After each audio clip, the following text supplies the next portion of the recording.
Welcome back to another episode of Pushing Back Cast with me, Paul Mellon McFadden. Hope you guys are all well. I hope you've been able to pause in the stillness and select outcomes. Referencing our chat last week, episode 92, joined by my usual mate, Mike. How you going, buddy? What's up, usual mate? I am doing pretty good. It's almost a weekend. I'm excited. Lots of good stuff. We're traveling this weekend, heading Where you down going? to the great country of Texas. I don't know if you knew that. It's its own country. It's massive, and they always want to be known to that. So it's really good. But we're excited, man. I've been down there since last year, since before deployment, and going down for a event that our good friend Patrick Sowers is holding with Operation Once in a Lifetime. Awesome, man. Yeah, it's called Rock for the Troops, and they get some bands to play at this venue. It's a big like brewery outdoors, and tons of items to raffle and auction, and tons of good good people coming in. Lots of veterans, active duty, all come in, grab a beer, get some food, mingle, share stories, and raise money for the charity and stuff. Ultimately, to help military and first responder families, and just doing amazing things. And just at the end of the day too, man, it's a nice reason to get dressed up a little bit and go mingle, and good people do great things. So that's 100%. that's Do you coming. want to maybe, do you want to maybe just give a shout out to the website or the Facebook where people could find ways they might be able to make contribution or get along, or even just check out the event itself? Yeah, yeah. It's called Operation Once in a Lifetime. There is a website, operationonceinaLifetime.org. He's also on Facebook and Instagram, and he is very active on it. His name's Patrick Sowers. And if you reach out to him, I guarantee you he will text you or call you back or email within the day. He's very, very attentive to everybody that's looking to reach out. So if you have any requests, if you know anybody that's deserving, or some type of special thing that you're trying to do or interested in attending, just reach out, check it out, send a message to them, and or you can reach out to us, and I can connect you on one of our, Facebook or Instagram and connect you. No problem. But yeah, check it out. And there's a few other ones coming out throughout the year for Memorial Day and a bunch of other really cool stuff that we're doing. So That's yeah, great, check it man. out. Awesome.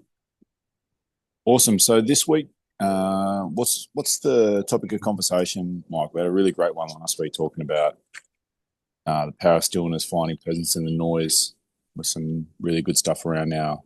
Uh, Finding that gap between the stimulus and response, being able to focus in that moment, pause, and look for different ways to process or different ways to act rather than just being in reaction. Yeah, that was So, a good what's the one. topic for this? Yeah, I loved it. I loved it. Yeah, it led to a lot of good conversations this week, actually. I brought it up with indirect points with guys at work, and it sparked a lot of really good conversations while we were outdoors working. So it was good, and we got some good responses from some listeners. But this week and the next 3 weeks, actually, for the month of May, May is Mental Health Awareness Month, and we thought, yeah, that's a pretty big one. Melon and I both being military guys, but also as men and as human beings, because everybody somewhat gets mental health issues or struggles with different things. Mm. So we got our heads together, which is two big heads, and we said, hey, how about we do a multi-episode series on mental health and really dig into some stuff that's maybe well known, maybe what not well known, some statistics, some examples, and really get into the roots on why there's so many different things that go with mental health that are good and bad. And this one is mainly going to focus on the stigma of mental health, and why is there a stigma? Why don't we talk about our feelings? Why don't we talk about things that bother us or that we're going through? And we have some really good examples. We'll have some conversations about struggle. We're going to talk openly about some instances that we experienced maybe in our military time and also our personal lives. And also talk about some ways that like what brought us out of it and what were the important things that we surrounded ourselves with, like faith, community, friends, supporters, counselors, whatever, to bring us out of those times and get through it. And we hope you get something out of it and you join the conversation for the next 3 weeks, because this one is a big one. And I think definitely since COVID, there has been a lot of mental uh, challenges with people. COVID made us be alone and detached from people, and literally human beings are not meant to be alone. We're meant to have relationship and be Mm, together and enjoy stuff, and even grieving at, funerals happen and people weren't able to attend. So many things led to it. And I definitely still feel like we are feeling the aftershocks of it, especially with our younger generation and children and how detached they've become in a lot of ways. mm. And yeah, so we'll talk about all that and we're going to dive into it. And like I said, at any point, take down some notes, write down your thoughts, and send them to us as you listen to this. And if anything sparks in your head, we'd love to hear it. Love it. There's a misconception, I reckon, that strong people don't struggle. Mike, I reckon that's a standard misconception. I reckon there's a real sense whenever we have our own moments of breakdown and adversity, that this is an unusual thing and it shouldn't be happening, and that resistance to what's happening can really be a massive barrier to being able to do anything about it, and ending up feeling stuck. And the more you're like this, I'm the only one that this is happening to, or like I should be strong enough to not have this happen, that is a massive barrier to being able to move forward, and having the honesty when you're struggling, that is actually the sign of strength. I think being able to have the honesty to own it, to be able to talk about it, to find the right people and communicate it, that is all actions that are going to be leading to a different outcome. So I Yes. reckon this is an excellent topic, man. Yeah, no, I agree with that. And you're talking about strength, and I want to get into that for a second. But first, let's just talk about what stigma is. Like, what is a stigma? Yeah, it's a big Okay. word. Yeah, when you sit there and somebody's just like, okay, I'm really struggling with something, but I don't want to tell anybody. Oh, and you're like, oh, there's that stigma. What it really means, like, if you look at the definition, it means like it's a dishonor or a disgrace. Like there's shame built into there. And when I think about that, man, like I so many different points in my life, I have felt that, and I'm sure you have too, of like, man, I Mm, can't believe I did that. Now it's attached to me or my name, and I don't want anybody to know because I will be dishonored or I will be a disgrace to my family, my friends, my people at work, my image, my ego, like whatever it might be. And there's that stigma. So that's how we're really going to define it in these next few episodes is it's the fear of being dishonored or disgraced by like mm. through finding out, right? One way or another. Right. And To the fear of being discovered in it is that really resonates with me. Like we have things we've done or things that have happened that we feel ashamed of, and then you can have another layer of you just don't want other people to find out about it, and that can become a real way of getting stuck. right. And just want to throw this out there. So we're talking about, you mentioned it's not a popular thing. Nobody wants to do it, and we're the only ones that's struggling, and this isn't supposed to happen. Uh, According to the World Health Organization in 2025, 20% of the world's population suffers from mental illnesses. 20%. That's 1 in 5 people on the planet Earth struggle with mental health, right? Think about that. Think about how much of the population that's around that you encounter every day. It's more than likely fair to say that you encounter someone throughout your day, every single day, that is struggling with mental health, right? Yeah, And there's so many different things that can be defined under mental health. We can talk about some of them, but ultimately, it's like you're really struggling with something, whether it be an addiction, whether it be depression, um, you know, emotions yeah, like heartbreak, disgust, distrust. You're very angry all the time. You have anger issues. You have a drinking problem. You have bipolar syndrome. That like there's all kind of different things that you can define within mental health. yeah, But the point we're talking about is why don't we talk about it? And why is yeah. that stigma winning? And why does it beat us? And what is the result when we don't talk about it? And even the people, Mike, who notionally don't have any of those conditions, still are going to have times in their life that are super difficult, where there might not necessarily be a chemical imbalance or anything like that, but just the circumstances of life can just be breakdown, the death of a loved one, someone you're very close to getting sick, loss of a job, all of these things that are not necessarily a condition, but they're just part of life. And then how do you deal with it in those times? Yes. That adversity piece that we're all going to face, like every single one is going to face those, in addition to the 22% of people suffering from, like a definable mental health Yeah. situation. Well, I like that you brought that up because you're like, there's people out there that don't have it. And how do you know that's true? How many conversations have we had with other people or even with each other at times, Melon? Because if we're being honest, there's been times where Melon hasn't told me some things and I haven't told Melon some things because I didn't want him to be disappointed in me. Because, we're like brothers. And there was a few times where I'm like, dude, I don't want to tell him that. Like I look up to Right. him. He's my mentor. He's like my brother. I don't want to tell him that because he's going to be extremely disappointed in me and I don't want him to view me that way. I eventually did tell him some things and come across Mm, because I love him and I trust him, and I know his character and how he takes it. And actually, I think it made things better. I mean, definitely made it better for me. sure it did. For sure it did. And he also understands me even deeper now in our friendship, right? But how do we know and not know what's going on? And I have these three things that I wrote down. The main reasons we may not be aware of mental illness around us is number one, we don't have the awareness of them in ourselves or with others.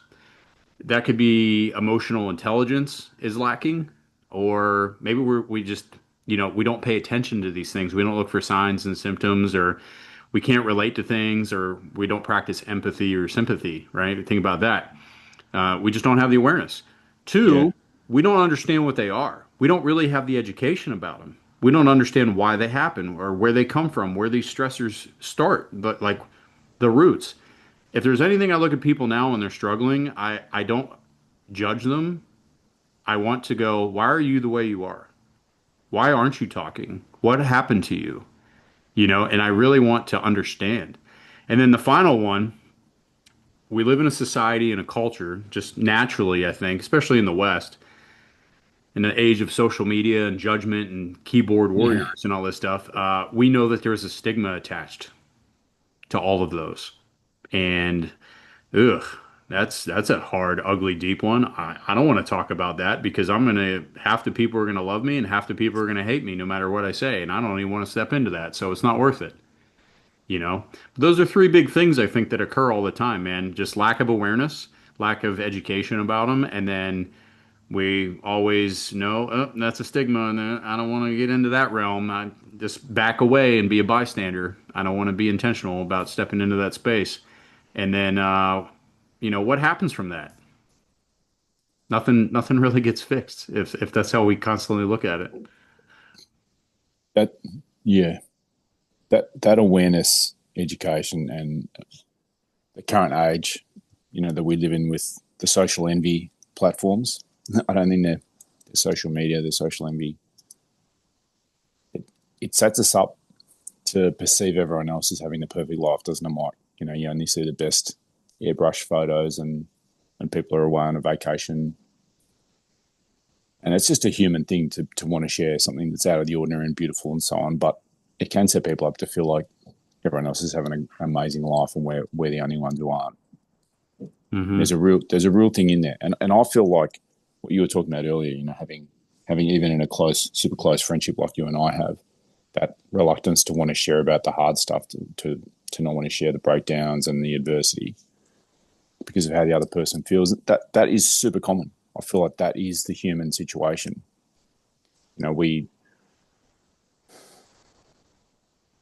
How do we address it? What can we do there?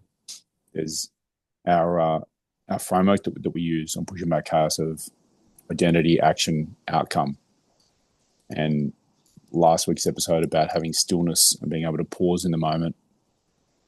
And one of the things that you gain when you pause is you come out of a reactionary mode where there's a stimulus coming in and a response comes out automatically. That moment of pause to find like who you are and being able to choose an identity in that moment can lead to all the different outcomes. Being able to feel the adversity and have that tendency, that reaction of wanting to hide it, I think is really normal. Hmm. Being able to pause in that moment, like you're talking about there, Mike, and being able to say, no, you know what, I'm gonna share this. I'm gonna try and get out in front of it. I'm gonna start to try and relate to this like it's something I can deal with, and I'm gonna go to my good friends and people that I trust, and Hmm.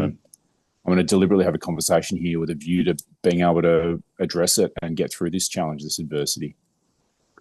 So I feel Yeah. like a lot of the stuff that we talk about with identity, action, outcome, and that stillness really address this. It directly relates to this. Yes. And some of the stuff that we've also talked about, Stu Weber's work with his four archetypes, can also directly relate to these things where we're looking at the leader, warrior, mentor, and friend. So it can be that in the moment of feeling shame or feeling, that feeling of disgrace that you're talking about as with a stigma, Hmm. that being able to pause and think, right, I can apply one of these four archetypes here, and as a leader, you might choose, all right, leader's the identity I want here. So then, as a leader, I'll go first. I'm going to initiate a conversation. I'm going to start talking about this thing with a trusted friend. It might be that you select warrior. You're like, okay, this is something I can fight for here.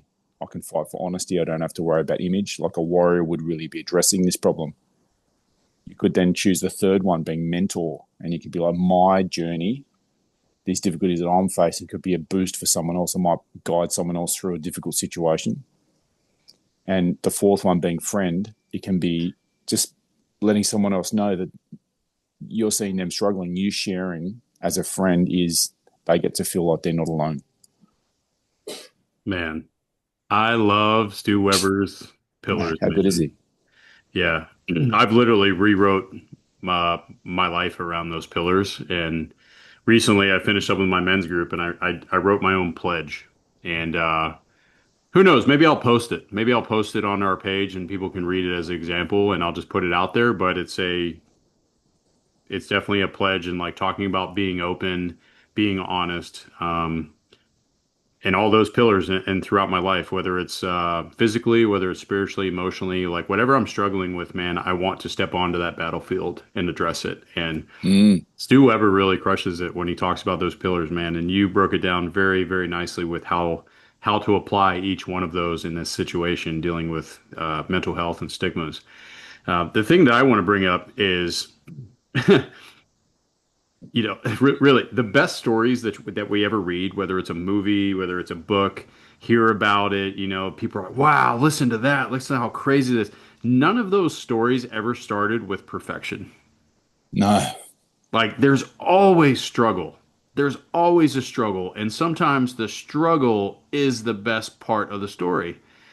When you're in the struggle, you can't really see it. And it's very hard to do, right? But you look at before and after, right? And there's so many examples all around. I always like to use the Hulk Hogan Hulkamania example, right? Oh Like man, Mike loves him some world wrestling. I do, man. I was a Sting guy back in the day, and he used to beat up Hulk Hogan. But when he was Hulkamania in the red and yellow in the 1980s, eat your Wheaties and your vitamins and all that stuff. Uh, of course, it was written, it was scripted, and I always say, like there's the hero, and everybody loves him, and then he gets in the ring with the bad guy. The bad guy cheap shots him. He falls to his knees. He's pummeling him in the head, and Hulk Hogan, he's wavering, he's going down, right? And then he just does the finishing move, and then Hulk Hogan just stands up and stares at him and starts hulking up, and then just beats the crap out of the dude. The whole crowd goes wild. He body slams, drops the leg onto the head, and then wins the match. And the whole place, 60, 70,000 people at WrestleMania, is just losing their mind. Why is that, dude? Because they just shared an experience of falling down and immediately getting back up to victory, right? If that story was just Hulk Hogan coming to the ring, okay, it's Hulk Hogan. He gets in the ring, he beats him up, he punches him. This guy doesn't stand a chance. He Mm. falls over, he pins him. Oh, well, okay, same old thing. But when you're sharing that experience with the crowd, and these guys know this, and you can watch it and look at it totally different now that I'm much older. uh, I see what they're doing, and they're forming a connection of the story of failure into victory. And Mm, every one of those fans can feel it. That's what we're talking about here, Not like every single person in this world, we always say, nobody gets a pass. You are susceptible to everything. As long as you're breathing, you are susceptible to every facet of life there is.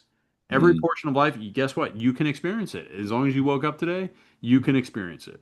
Whether it's good, bad, joyful, great, disgraceful, fear, you name it, you can experience it. It doesn't matter who you are. It does not matter.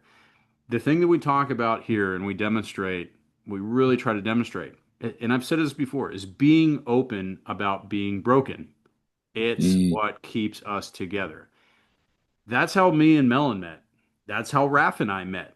We didn't unite like high fives and all kinds of stuff. We came together on our first episode of Not Your Average Operator, 5 years ago? 5 years ago, man. 5 years ago, and we talked about the worst days of our life, and we shared it with everybody listening.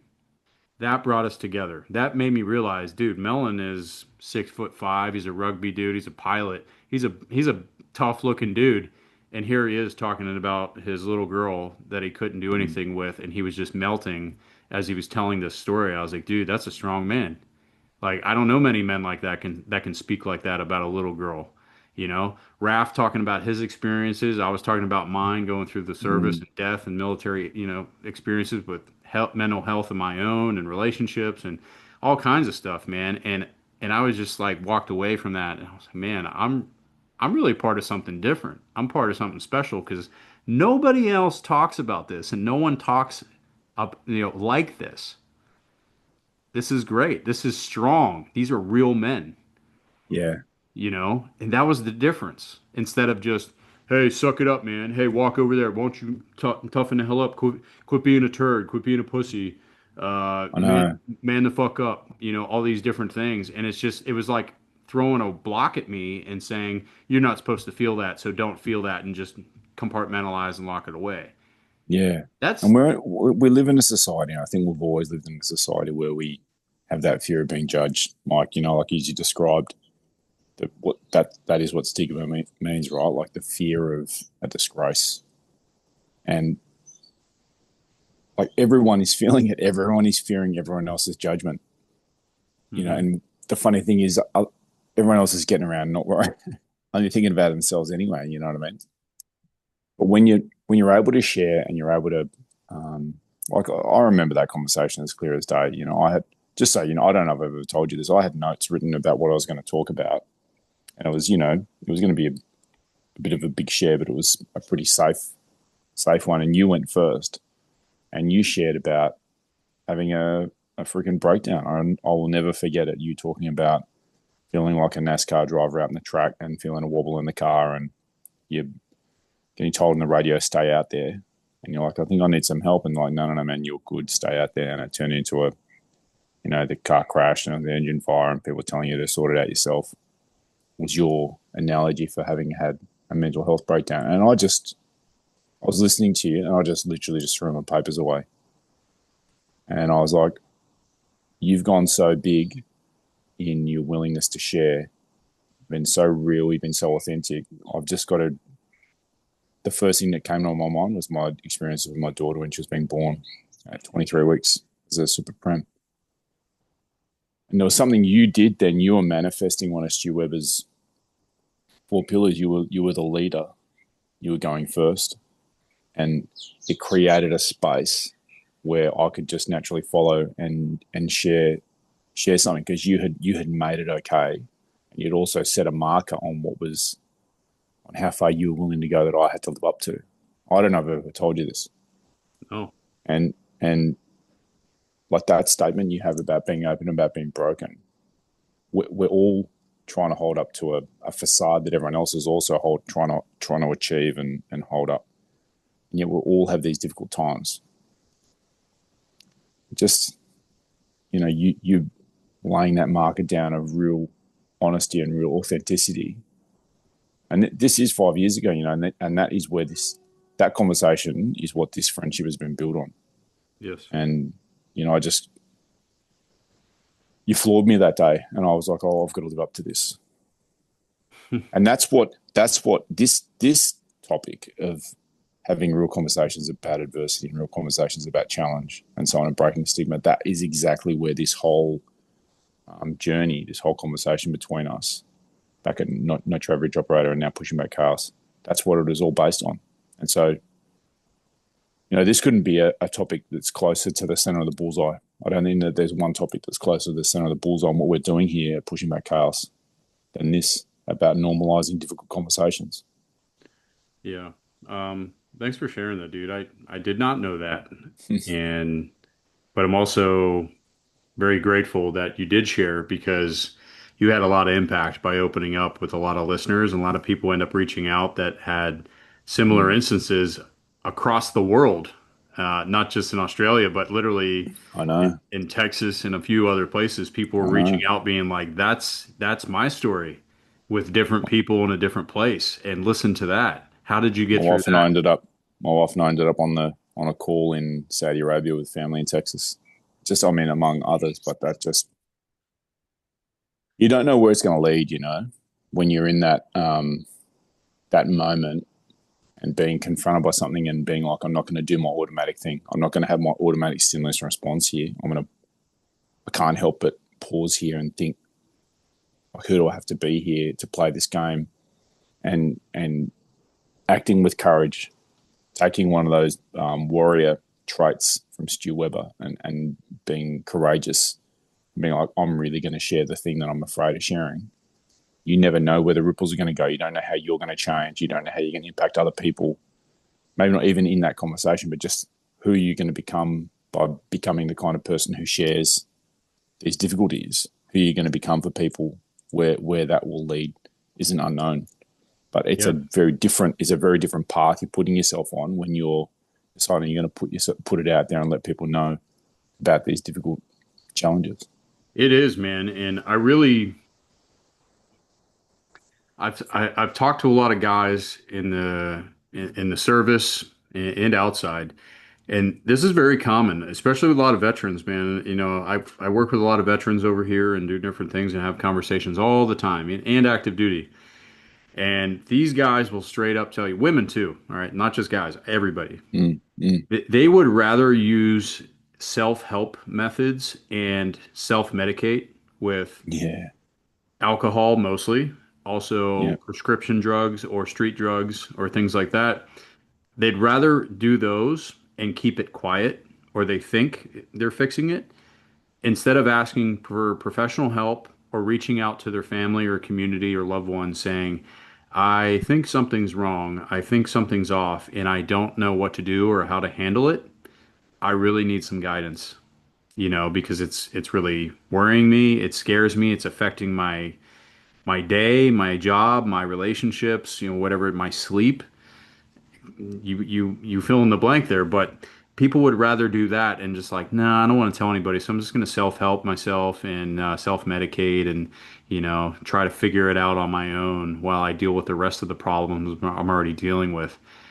That isolation right there is the first step in the wrong direction. As soon as you isolate, you lose connection, which, like I mm, said, that would be like Hulk Hogan wrestling in front of WrestleMania and there's no fans. Like, he's not getting the reinforcement, he's not having the connection, or the fans aren't getting it either. All the fans are in there with no wrestlers, right? It's like, why even show up? Like, it's not the point. Um, and then there's some, just some general questions we're talking about here about being honest. And Melon's talking about the warrior and being brave enough and strong enough to step into it. And there's some examples here I wrote down, and I call them the would you rather game. But it's would you rather admit, uh, maybe some of you can relate to these. Would you rather say you were late due to traffic, or that you are a possible alcoholic and you were drinking all night and overslept? Or, hey, sorry, boss, I overslept for work, but what I'm not going to tell you is I took a lot of pills last night and I have an addiction. Or, hey, sorry, I didn't even see your text or didn't respond to you. Or am I really going to be honest and say, I'm really scared to talk to you because I know you're angry or you hate me, and that scares me. All right. That's just a couple examples I wrote down saying, Mm. would you rather? Those decisions each have an outcome. Saying you were late, hey, I just overslept, or hey, sorry, I didn't see your text or respond. Something simple, right? That has consequences. That has an outcome. Usually leads to nothing of anything getting addressed or fixed. Now, if I choose the other ones and I admit, hey, I was drunk all night. Hey, I overslept because I took a lot of sleeping pills and I overslept. I was passed out. Or I am just really fearful and I don't want to talk to you or have a relationship because I know you do not like me or something happened between us and that just really scares me and I'm not talking about it. Right? You can have like a social anxiety type thing. At least if you tell me the truth, I could probably point you in a direction. Like that would catch my attention, especially someone coming to me and being like, "Yeah, man, I'm late because I was drinking all night and I think I have an alcohol problem." Versus, "Hey, man, sorry I was late. I just, I was just up all night." And then it keeps happening and happening and happening and happening until I look at you and I go, "Why are you lying to me?" I see it in your eyes, in your face. I can smell it. Like, why don't you want to talk to me about this? And then I'm really, from that point, I mean, this is just me. I'm going to start evaluating myself as being like, am I not approachable? Am I doing something wrong to this person in this relationship as a friend, as a partner, as a teammate, whatever, as a leader? And address that. And that's immediately what I'm going to is, man, I want to connect with this person and they don't want to. What is this something I did? I always say point the thumb before the finger and Yeah. try to get into the real truth there. But that's the battle where we go to is I could do the right thing or I can just cover it up. I can do the right thing or I can just make up a story. I can do the right thing or I can just lie and I'll be okay. Why? There's a lot of reasons that people do this. There's really a massive thing around asking for help as a barrier. You can look up all sorts of survey results where people find it much harder to ask for help you know than try and people will just continue suffering rather than putting their hand up. And one of the really big ones is that we commonly underestimate how willing other people are to help. And like we all know, one of the best things in the world is that feeling of really having been a friend for someone or really having made a difference for someone. And yet we don't think of other people that way when we're having a hard time. We often think, oh, like I don't want to be a burden or, I don't want to inconvenience someone else. And yet in some ways, what you're doing is denying that other person the opportunity Mm, to have that feeling of having been a great help to you. And yes, yes. it's a crazy loop that we can get into. Do you know what I mean? Like there's a lot of research in this space that like asking for help, we all have this massive barrier. I don't want to be a burden. Especially in the West, our culture values this independence idea. It's a little bit different in like in Asian countries where it's more collectivist. But it's like we've got this ideal that we're holding up of we've got to do it all ourselves. And yet the thing that we love the most is when we can make a difference to someone we love. Yeah. And there's a certain age you get to, I reckon, where you're like, oh no, I better not ask for help. I don't want to trouble these other people. And yet, how amazing it is when someone comes to you and you know that you've done something great for someone. Mm. It always feels great when you feel like you're contributing, like you're Yes, important, like people value you, what you have to say, what you have to do, what you're contributing. You feel like you belong, and everybody wants that on a good day, but also you also need that in your worst day. that You old know? saying, like, a friend in need is a friend indeed. And it's like it's a very confusing set of words there, but it's like being able to help someone. It's like the best thing on earth. Like when you have a kid, it's really easy to picture a child, you help them out with something that they're struggling with and they go off with a smile on your face. Like you have freaking the endorphins of just, and the dopamine, whatever the words are, have just been popping in your brain. You feel great about yourself. And it's the same thing with adults. People love helping other people. Like, inside your circle, I'm sure there are people that we all could talk to who've got amazing resources. who would just, no joke, love to be the person that helps you.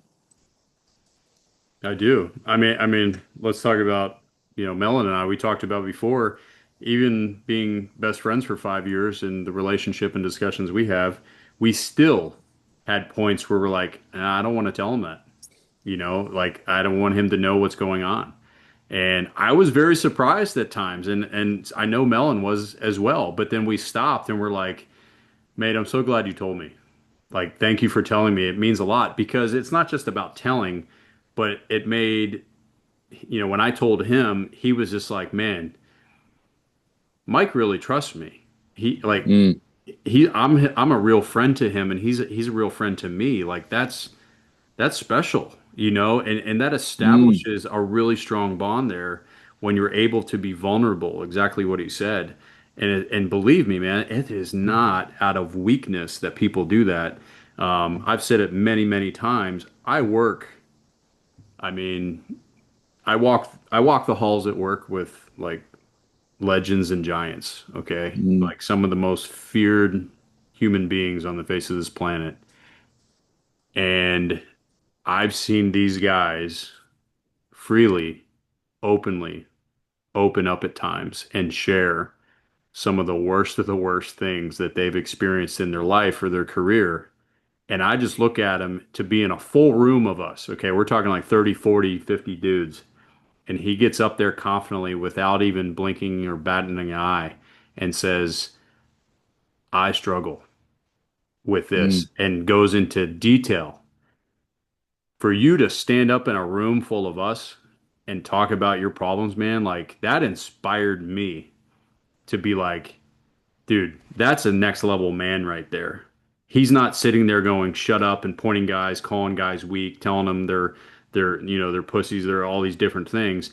He stood up there without any hesitation and was like, I'm going to talk about the real problem and I'm going to talk about what's real, not what we're sweeping under the rug mm, or trying to be fake about. We're going to visit there and we're going to go there willingly and I'm going to lead the conversation. And here it is. And just start banging out facts, talking about, professional help and resources that are available to us, how he got through it, how he survived it. Yes, it almost killed him. How he survived it and went through. And some guys, shrugged it off and they're still trying to be like, oh, no, no, it'll never be me. And blah, blah, blah, walking out. I guarantee every dude walked out of that room going, oh my God, whoa, how about that? And then went to the locker room and chatted about it quietly at a minimum. At a, yeah. you know what I mean? Yeah, at a minimum, it's in there. Maybe they're young enough they haven't had those massive challenges yet, Mike, but at a minimum, it's in there Yep. in their hard days that they've actually heard someone stand up and say, I had these breakdowns and this is the pathway I use and these are the resources that are available. Yeah. I mean, Well, I had a conversation like that with Michael a long time ago. He must have been 8 and we're in LA and we'd had the kids. They knew we'd participated with this landmark education right at the start of our marriage, and it was which her and I still say was the best thing we ever did to get to authenticity and integrity and being able to have these sorts of real conversations about adversity like we're talking about today. And there's a program they offer kids you can start when you're 8. And so we'd waited, and when the kids were finally, Michael was 8, we then had them go and do this children's um, forum over a weekend. And afterwards, I had a conversation with Michael, and I was really like, I know I've been at times parenting from like a facade, like an archetype that I think I should be, and trying to be, like my thoughts about my dad and the way a father should be. And it wasn't from a place of authenticity. It was like trying to be something, from a positive place of wanting to be a great father for him. But I think it can be really easy to leave a child in a position of like giving them an unattainable, an unachievable example that you don't have hard times. And I sat with him. Well, he was 8, and I told him I was not going to do that with him anymore. And I was going to be real with him. And I was going to talk to him about real stuff. And I was going to share my hard times. And that I wasn't going to be the man in the ivory tower talking down to my son. And that has underpinned the connection I have with him since then. And I don't think I've told you this before, Mike. This we refer to it sometimes, and I'll be like, I know I'm having it. I felt like this might be happening, and I'm not going to have it happen. So I made that commitment to you when you were 8 that I wasn't going to do that. Hmm. And having that conversation at that time, it's a bit like this, like a real conversation about adversity sets me up as a father to be able to access like a mentor, one of those the Stu Weber mentor with my son rather than being something fake. Like I'm able to then share from a personal story that helps him in that mentoring path. Hmm. I love that. Father and son conversations that you and Michael have like all the time. Yeah, And the one thing I love that you do the most, man, is you are very open and intentional and vulnerable with Michael because you know the outcome is way bigger than you could underestimate, I should say.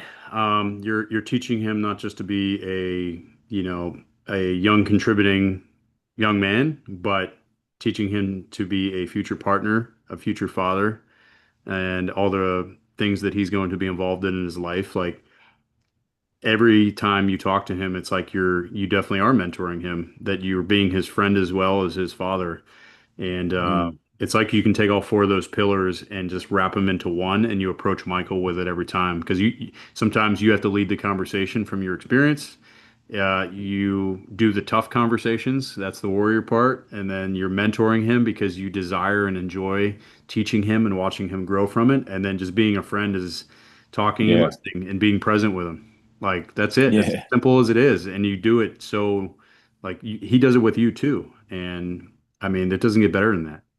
Because maybe this topic sounds like it's just like real conversations about struggle and adversity with peers or with your wife or with your co-workers or friends and stuff. But if you can establish that you're going to break the stigma inside your family and you're going to be able to share about this stuff, and as a parent, you obviously have to embody that Stu Weber pillar as a leader.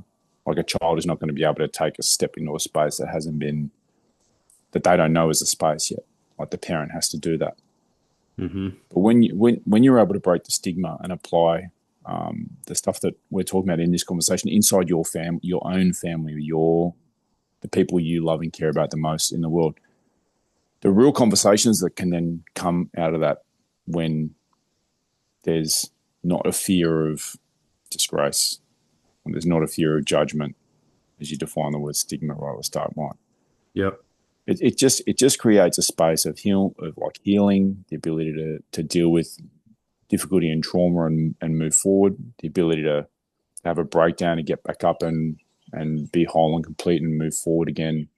It changes the whole thing, when you demonstrate rather than having that moment of like I could be silent here, but choosing to talk and choosing to share and think. And you later on you look back and you think, man, what was I so scared about? Like what cost did I think was gonna have to be paid there compared to what was created by taking that step. Yeah. Man, that this is a spark to me. I'll share this because this is exactly what happened to me. So I might get a little emotional talk about this. I tend to do it, but it's worth it. I grew up with a lot of bad instances with mental health regarding my brother. My brother was in the military in 2002 to '06. He was wounded in Iraq in '05. But even prior to that, my brother was very wild. Lots of alcohol and some drug abuse thrown in there. End up joining the military, went over there. It was really well for him, and then got out after he was wounded. I got shot through the arm and medically discharged. PTSD and some other things kind of got into there and magnified all the other problems for years. And I was still pretty young. I was in my teens. A lot of abuse and things that I encountered in my home. And clearly he was struggling, but he couldn't relate because none of us has been to war. right? You don't get it. You don't understand. I ain't talking to you about Mm, nothing. So I'm going to self-medicate. I'm going to do what I want to do. I'm going to lash out, get wild, do whatever I need and want to do. Um, and I'm not going to talk about that piece. That's a little close to my family, but there was some really, really dark nights. I'll just say that didn't happen. That didn't finish, I should say. And so I had that, and then I joined the service, and I joined. I mean, Mellon joined to serve his country, and so did I. And we wanted to help people that couldn't help themselves and try to make the world a better place. That's why I joined and eliminate the bad people that wanted other things. That's why I joined. I had an instance in Afghanistan in 2012. We were out on a target and we were getting ready to leave, and we were heading to our exfil um, vehicles coming out of this village, and something caught my eye to the left, and it was this black figure, like black robes, and it was just moving weird, and I came over. I was about 50 meters away from this alleyway, and there's a little fence there. And I then clearly saw that there was a villager that was raping a small boy about 6 to 8 years old. And I've never seen that in my life. I did not expect to see that in my life. I was there to kill bad guys. I was not there to see that. Um, I felt a uncontrolled rage come over me. And before I knew it, my rifle was on this guy. I put my laser on his face, red visible laser, and he saw it and immediately turned and looked at me. And I don't remember what I said. I was so angry. Was screaming at him, and he like looked and was super, I don't know what the word is, embarrassed. Um,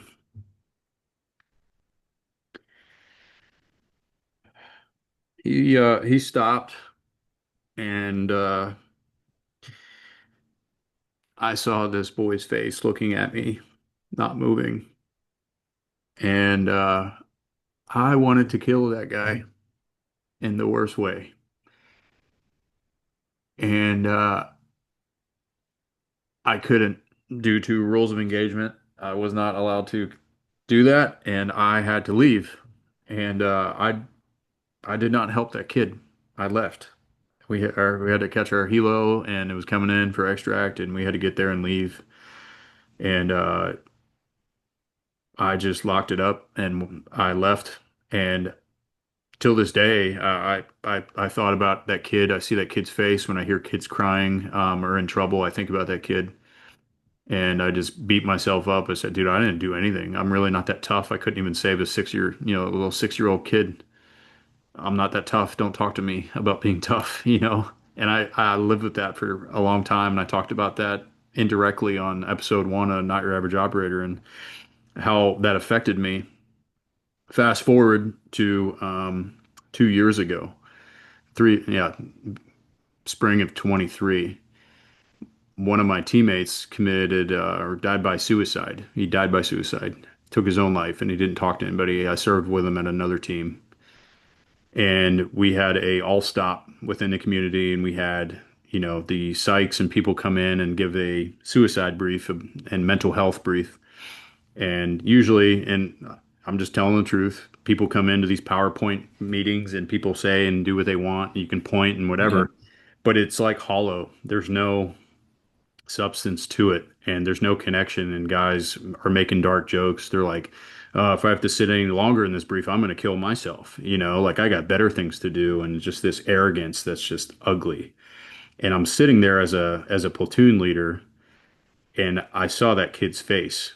I felt feelings that came up from my past, and I thought about when I was little and the mental health things that I saw going on.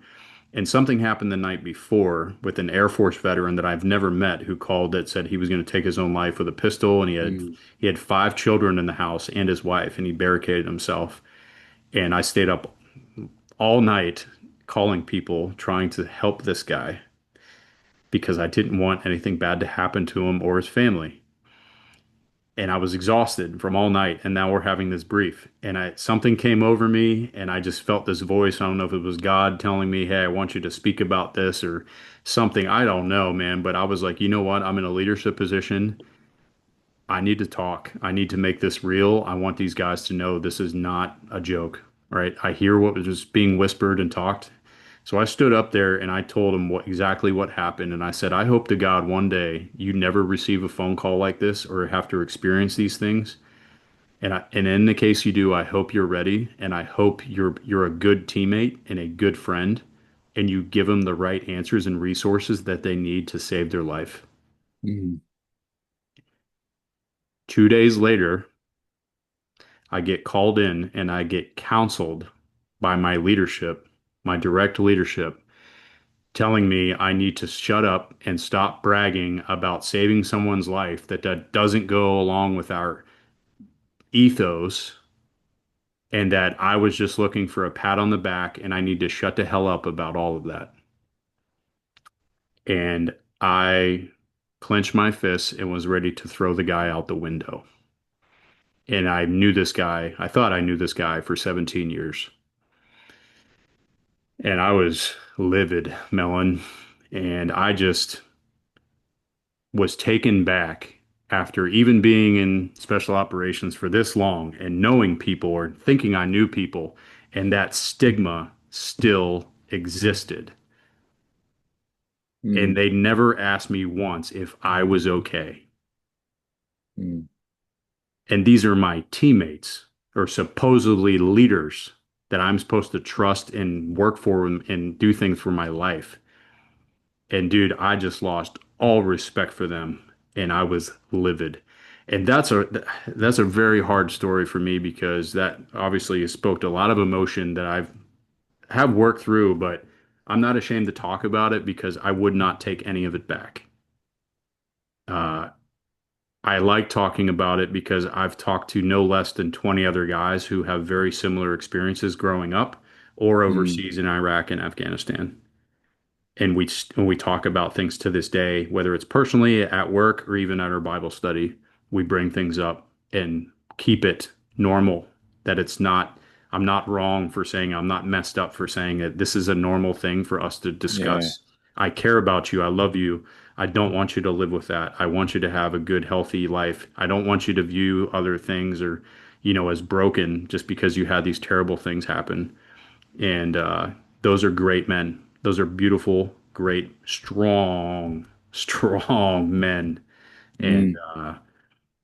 yeah, I just wanted to share that, man, because that really sparked it up when Mellon said that, talking about strength. And yeah, thank you. Thanks. Well, mate, it's such a big deal. The things that you've had to do and the burdens you've had to carry for all of us. And I know that there's a lot of people, a lot of combat veterans who've seen and done horrible things to keep the rest of us safe. And I really appreciate you sharing that um, story and about the difficulty that led to for you later.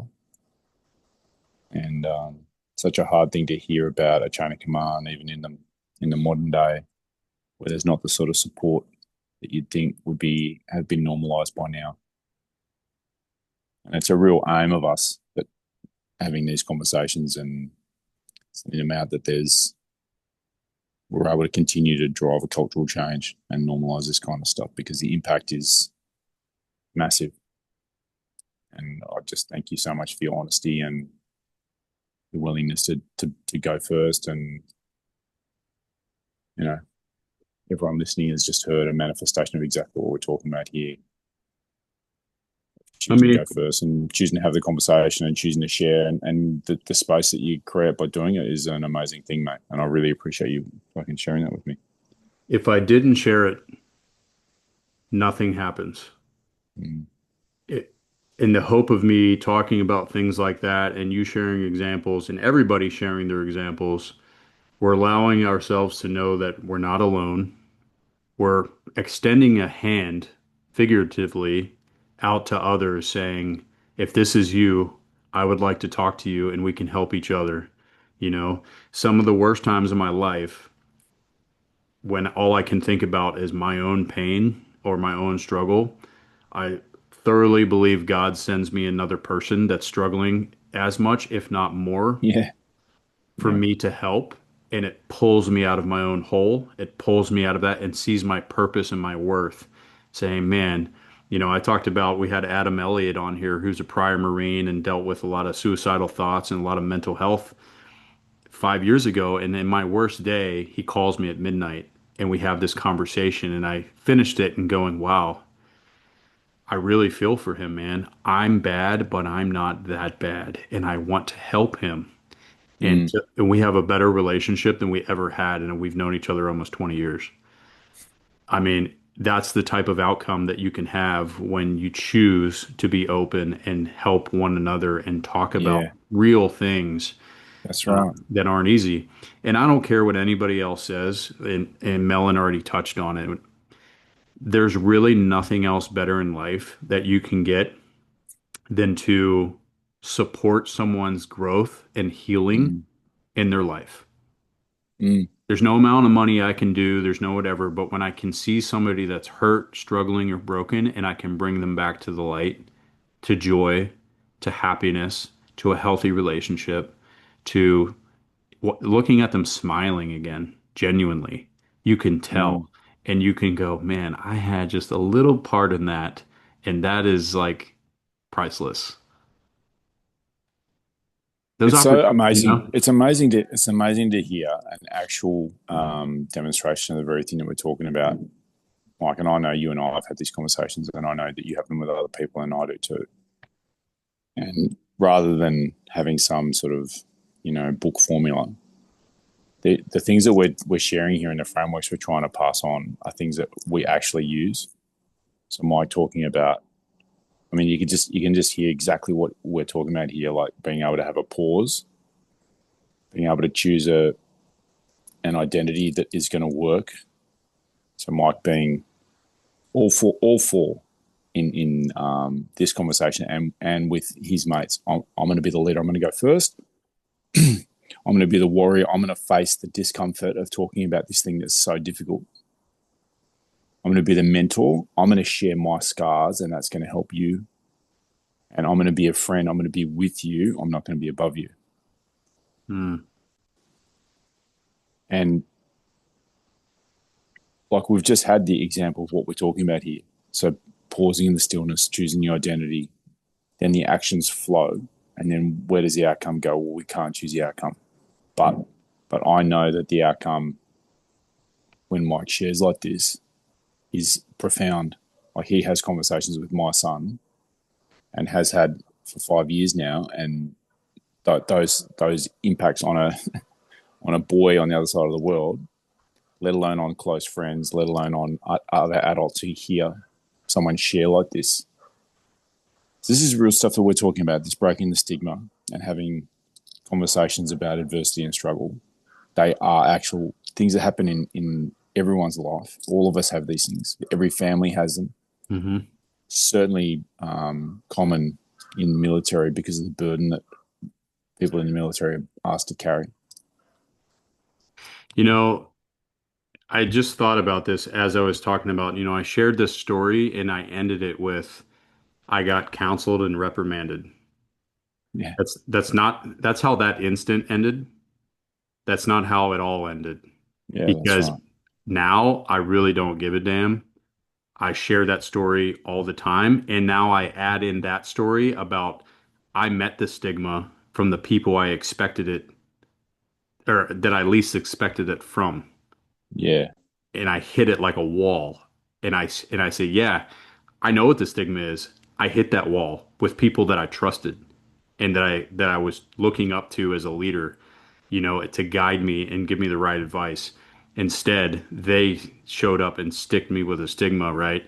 And I wasn't the only one that saw it. There was other people, right? And then I had conversations following that. Again, like I said, in the locker room, quietly because nobody wanted to know. Nobody wanted to hear about, hey man, I actually really respect what you said, what you talked about. Actually, I lost my cousin to the same thing last summer and my family's still struggling. I really love what you said in there. I just can't speak up because I don't want anything bad to happen. Yeah, You yeah. know? Fear of stigma. Fear of There, stigma. there was plenty of those conversations, and every time I still share it today with anybody, it is has been more positive. If I would have shut up about it, Yeah, that stigma would have won. And now it just reinforces the fact of like, you think that stigma is going to stop me from trying to help people or bring up something that needs addressed? Like, good luck, buddy. I'm your worst enemy then. You know what I mean? And I'm stepping in, I'm gonna do it. Because it's not about me, it's about other people getting the help and connection that they need to heal. yes. And like being choosing the warrior's path and the leader's path and the mentor and the friend in that moment, and despite the stigma that accrued again from that moment, now later there's still a different outcome because the story doesn't end. It's not like a book where you get to the last pages, like the end, and that's it. Like all of us, life carries on. And so Mike's had this incident. He's chosen to speak. He's paused in the moment and chosen identity and shared and made a difference for people. And there's been, I mean, I think shamefully there's been some kind of a reprimand, and Mike has moved on afterwards. But there's still benefit that accrues to him. There's still benefit that accrues to all the people who get to hear this story and being able to say, I can see how that would happen in a workplace. I can see how there'd still be a stigma in this place. And yet seeing someone choosing to address it and choosing to take it on is an example for all of us. And the benefit doesn't stop at the time. Hmm. Well, man, no shit. I freaking, I just can't tell you how much I respect who you are and what you do and the sharing and the willingness to do this stuff, to live it. And it's a challenge. And I feel like the listener challenge is to have some sort of a application of this in the next week. I feel like everyone will have some moment of difficulty, of struggle or challenge come up in the week. And I think that the challenge is for each person to just have that pause moment, take the breath. Who do I choose to be? Pick one of the four: leader, warrior, mentor, or friend. Speak from that place and let us know what happens. We'd love to hear. Yeah. Jumping into a little preview for next week. I know we shared a lot there, and maybe I wasn't planning on sharing that, just being No, honest I with you. know, man. I know. But just talking about breaking that stigma, I think we covered that well. But next episode, what we're going to do is we're going to talk about some more examples like the weight we carry. We're going to share some more things on what induces these mental tolls that we carry, or the fact that you always have to be you're the strong one. Mm, We'll share some more examples from our service time, our personal time. If we hear some from you between now and then, we would like to talk about those and we can add them into the episode with some good examples. So feel free to reach out. And then we'll kind of get into a few too of like what are some of the mental health issues out there that that exist. And like you said, that education piece is missing. And there's PTSD, there's TBI, there's combat exposure, depression, addiction, so many that we can get into, and we can cover a few of those on the next episode just to give you a little tee up. love But it. yeah, we're going to continue this because it doesn't deserve one episode, but there's so much to it, and we need to talk about it. I love it. All right. So the final challenge is to share this episode. Like I'm pretty sure that everyone out there would have a mate they know who's in the fight right now. And I feel like sharing this can be a way to lead into a conversation, or it could just be to share insights that you're getting. But I feel like not just sharing it, like sending it with a message. Let them know that it's okay to speak. Let them know that you're going to create a space between the two of you. And just remember, the shame and the stigma grows in the silence. And the second that you choose to speak from a chosen identity, you shift the whole story. Until next week.